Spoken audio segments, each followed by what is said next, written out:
One of the most anticipated announcements due at the Leadership Summit is the official implementation of the first phase of the AU's Vision 2063. It's the first step in an ambitious plan that's meant to transform the continent into self-sufficiency and a better life for all.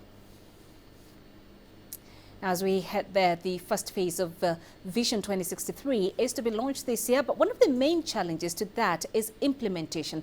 Let's get you more now on that. I'm joined live by CCTV's Gurum Chala at the AU headquarters in Ethiopia. Gurum, before we get into the issue of capacity building, can we first go to the meetings today? Just tell us what's been happening there and what we're expecting today.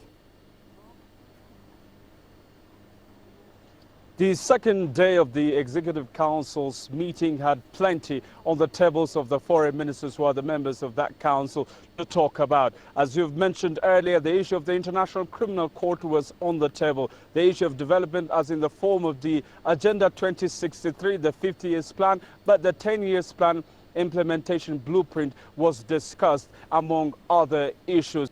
We have also earlier heard that for the membership of the African Union Peace and Security Council, Burundi was elected for 2-year terms, and Egypt, Nigeria and Zambia were elected for 3-year terms. And these are the most important happenings. And earlier, as we have also introduced, the Great Lakes region countries have discussed about security, peace and security issues, especially on the context of the Democratic Republic of Congo's security issues, and also the Great Lakes regions, what they should do to contain the situation there. So these are the most important happenings of the day, and meetings will continue as well.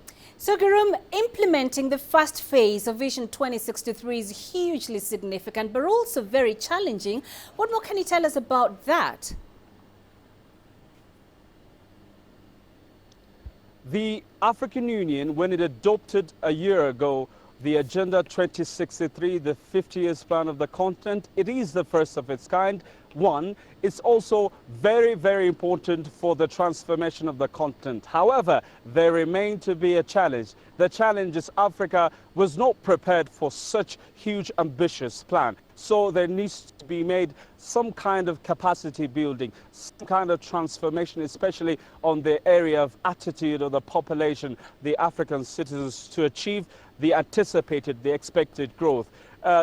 More on this was discussed with me by Professor Emmanuel Nandunze, who is the Executive Secretary of the African Capacity Building, who told me it is important that Africa and Africans need to transform themselves if they want to see the growth happening. Let's take a listen. Principal thing that you have to do is address the mindset. There must be a change in mindset on the continent if we're able to really, because Africans have to start believing in themselves. You know, it's an issue of actually believing that you can develop yourself like the rest of the world that everybody else is doing. And also that you don't have to always depend on other people, and that you have to begin to start from things that are working and move forward. And that you also have to rekindle the spirit of Pan-Africanism and African solidarity, and begin to look at all the things that worked in the past when Africa came together to fight colonialism. So all those kinds of things are what we are now designing programs that will help to begin to address. Gurum, we also know there are several closed-door meetings that's been happening. Gurum, there's been several closed-door meetings that have been happening. Just bring us up to speed on that.